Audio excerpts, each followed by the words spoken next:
Hey everybody. Our next speaker, Rehana Al-Soltane, is a creative technologist, a hacker, and makes her own PCBs and makes her own flexible PCBs. Oh, you're not wearing it yet? Okay. There's a great prop coming up, so stay tuned. I'll give you over the stage. Rehana, take it away. Thank you, Elliot.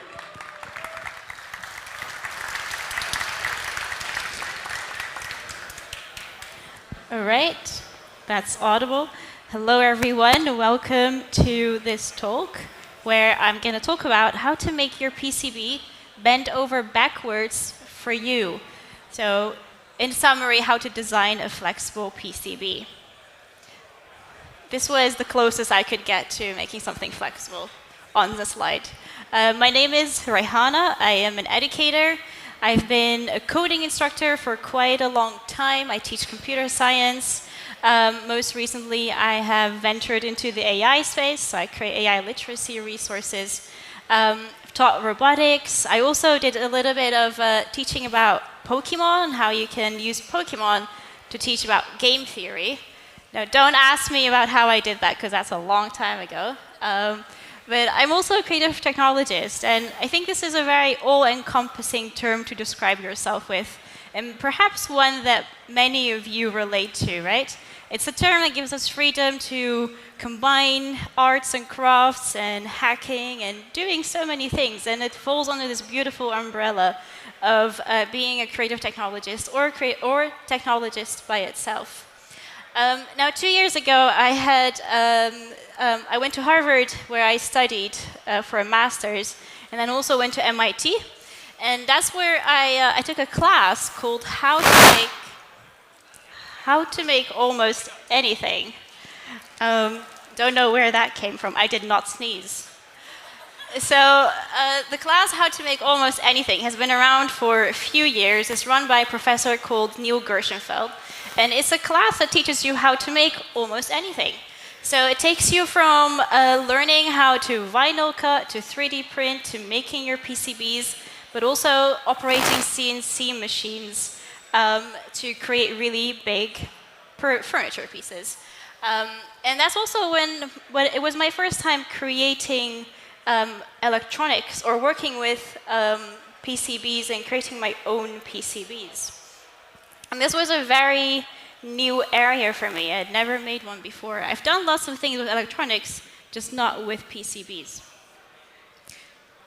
Now, when I was creating this presentation, I didn't expect this crowd to be so well-versed in the PCB space. But bear with me. I'm just going to give a very quick overview of what a PCB is, if you didn't know that already. So PCB stands for printed circuit board. And it's a board that uses copper conductors to create electrical connections between components. And back in the day, we did that with wires, and it was really clunky and really messy. Nowadays, we have these beautiful, shiny copper boards that we can solder components on. And the way these PCBs are designed is like you have a layer of fiberglass that's pretty rigid, pretty sturdy, and on top of that, you have a copper layer. And sometimes, with more professional PCBs, you have another like copper solar mask on top, usually green, sometimes another color, to protect the copper. But then you also have a silk screen, and then you can print things on your PCB. And how creating a PCB, if you were to make one, is basically you have a drill bit that etches out. That etches away copper that you don't need to leave traces that you do need to create these connections between components. And so we have a lot of different kinds of PCBs. We have single-sided PCBs, which is you have the fiberglass with just one layer of copper on top, and that's where you have all the connections of all your electrical components. Then we also have double-sided PCBs, so you have fiberglass, copper at the bottom and copper at the top. And you have these little holes all over the board to create connections between the two sides. And that gives you much more space and much more possibilities to connect components together. I found this little nice sketching of how that looks like. Then you have multi-layer PCBs, and I have no idea how that works, but it looks like a pancake, and I love pancakes. But basically, you have, I think, the maximum number of layers that someone tried to make a multi-layer PCB was 40. So you can have 40 layers of these intricate layers. Now, there is something in common with all these boards. So these boards are usually very rigid, right? So we've seen them, we're wearing them, and they're very rigid. Nothing wrong with that. But they're also sometimes very square, and for the creatives among us, frankly, quite boring. So what if there was a way that you could make a board, ta-da, my signature move, you could make a board that is flexible in whatever shape you like, and for the creatives among us, quite interesting and exciting.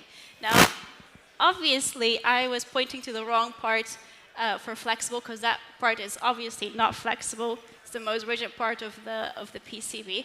But in this talk, I would like to show you how I designed a flexible PCB that I also have here on the desk in front of me. So this is a very quick whistle tour guide into how to design a flexible PCB. Now, the first thing we're going to do is look at the shape, right? Because we looked at the PCBs out there and they're very square. We might want to have a different kind of shape. So I used Inkscape to design a shape that I liked. And I had this idea of creating something wearable, something I could wear, maybe on my wrist, maybe on my head. What better than a crown, right? So I designed half a shape of a crown on Inkscape, and then I duplicated it or mirrored it to create a full shape. So you have something like this. Then step 2, you get yourself a code-based PCB design tool. Now, I use a tool called SVG PCB, and it's created by Quinton Bolsey and Leo McElroy. And it helps students with PCB design and making, specifically designed for the class that I took. You can find this tool at the link below here. But it's an open source in-browser editor that allows you to design PCBs using JavaScript. So anyone who is a little bit well-versed with coding or programming can have a go at this and probably figure it out. And if you don't, that's also fine, because there are lots of helpful documentation out there. What I really liked about it is that I'm someone who likes to tinker. I like to have a visual clue. And this tool is bi-directional, so anything that you change on the left side changes on the right side, and the visual display and everything that you change on the right changes the code on the left in JavaScript. So back to the crown shape that you all remember, hopefully. What you do is you have to copy the SVG path by opening, or first saving your file, and then opening it in any text editor. And then you will have a very long string of numbers, or a very long array of numbers that you would need. And this is your SVG path. And the path basically describes the shape in the tool. And so you import the crown shape. So you import the SVG path in the tool. And then on the third line, or the fourth line, depending on how you look at it, you can see I've declared crown with a geo path. And then there's this very long array of numbers. The M stands for move to, so initializes points in a space. The C is a curve to, so it creates the curved lines. And then further down, which you can't see on this line, there's a Z, and the Z stands for a closed path. So this is how you create a really nice shape in a tool like this. Okay, next step is flexures. So I wanted to create something that was flexible, like this talk is about, right? It would be a bummer if I left you without explaining to you how I made the flexures. So flexures, to get flexures, you would need to cut out tiny little squares or tiny little cutouts in a board. And this is pretty universal, I would say, across the craft or the making world. And we see that a lot, for example, in woodworking. You can make wood flexible, so you can create furniture that's curved by making these tiny cutouts. So that's what I did as well. That's what we did. So the first thing that I did was to decide how big the holes should be on either side of the crown. So you see that these are all holes on, so you have the middle, and then you have a flexured part on the right and a flexured part on the left. The first thing you need to do is decide on how big you want those holes to be. Now, I haven't worked around with how big these should be or what the optimal sizes of these cutouts, but it's good to parameterize them anyway. So we declared the hole size, the hole width, the hole height, and then also on the x and the y axis. And then this I have to get full credit or give full credit to Quentin, who helped me write this code. He's an absolute JavaScript genius. And he helped me do this, which is this piece of code here creates a repeating pattern of rectangular holes. But it skips creating holes in the center, which is where I put all the components. It also skipped creating holes outside the two boundaries. And you can, if you remember the crown shape, we have an LED on the right end and an LED on the left end as well. So those two parts I did not want to have flexible. So it skips creating the holes in the center and on either side. And then each hole is added to the board with the drill line here. Now, I decided that I wanted to test how conductive I could make this flexible PCB. So I added a trace to include a LED at either side of the crown. And to do that, I needed a negative trace and positive trace, or a positive path and a negative path.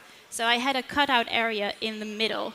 And this is optional, but the way you do this is by declaring it again and creating this little empty trace that goes right through the middle.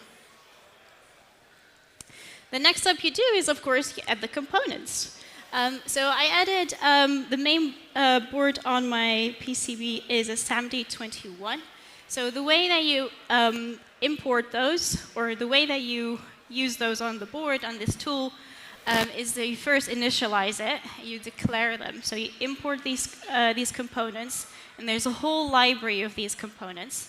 And I will give you a very quick demo in a bit. But you import them, you initialize it, and then you position it on your board.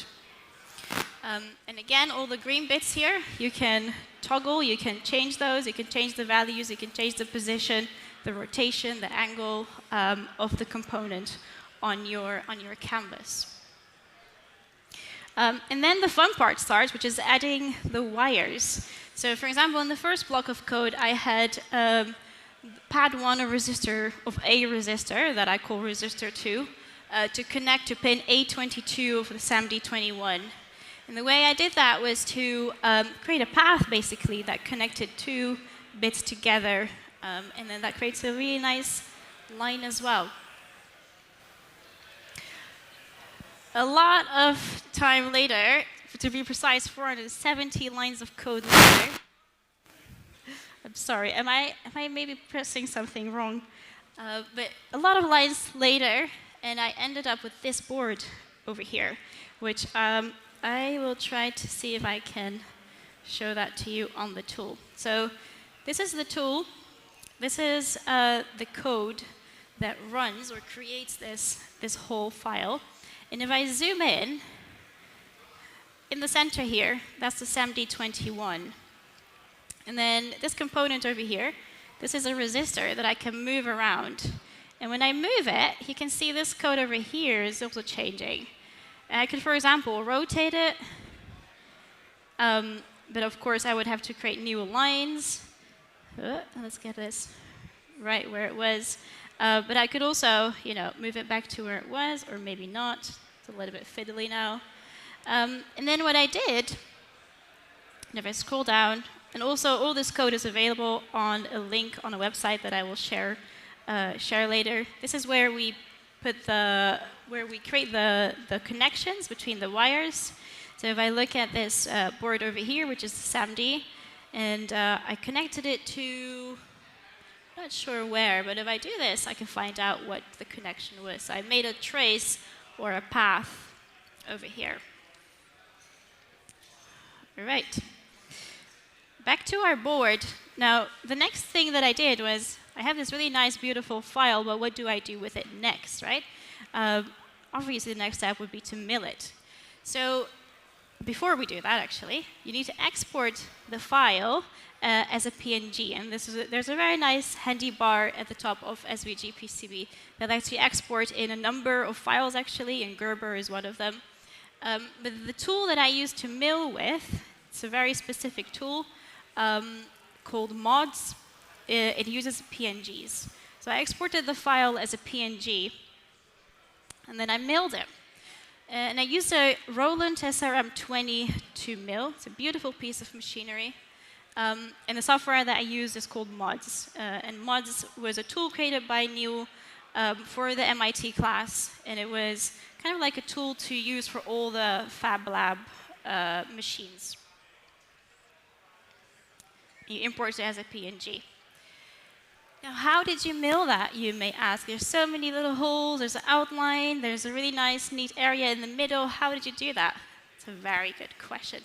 And it took a few tries.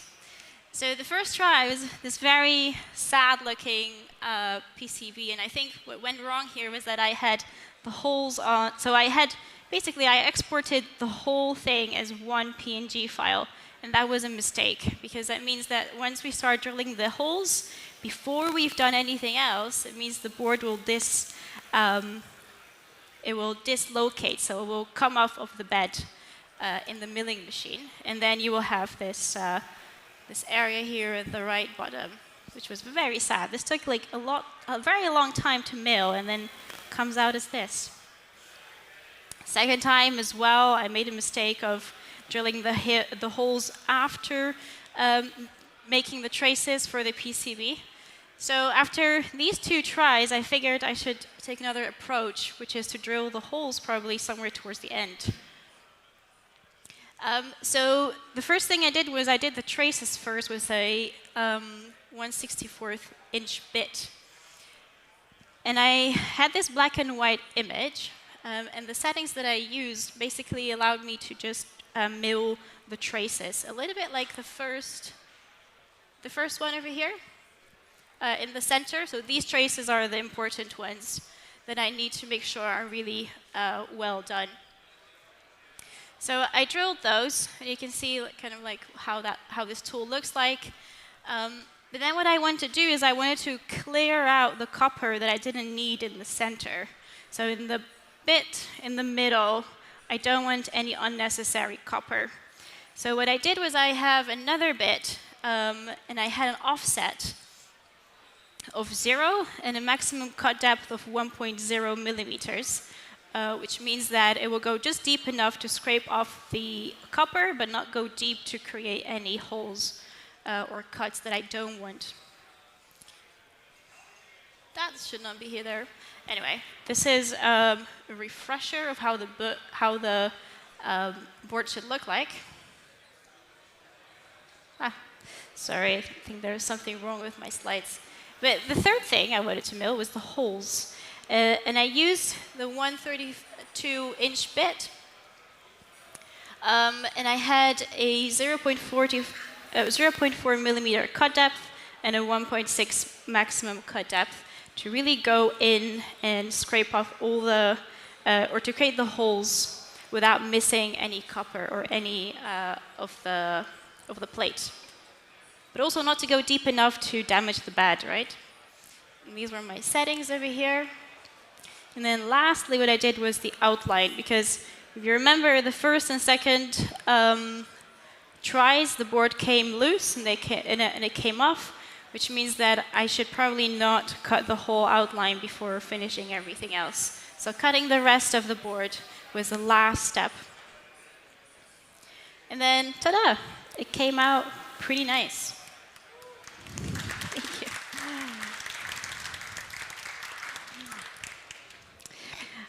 So this is the bare board. What do you do next? You solder. So lots of soldering, and it was beautiful. It was really meditative. I love soldering. And this is how it came out. And here's the finished product that I've already shown you. And in true fashion, I should probably crown myself. Hopefully it will stay on. Curly hair is a little bit tricky with that. 1 second. And I have a photoresistor on it, so it measures how bright it is in the surroundings. And when it's dark, it will flash like this. If it's light outside, then it will be very dim or even turn off. And this is just to show you how flexible this board is and how flexible it can be. Thank you to my professor for the class and for Quinton again for helping me with in creating this this whole PCB. I thought I had another video. Maybe not. Anyway, thank you very much for listening. I hope you learned something new. You can connect with me on LinkedIn. You can send me an email, and there's a link to the project page of this crown in that bit.ly link right there. And thank you very much.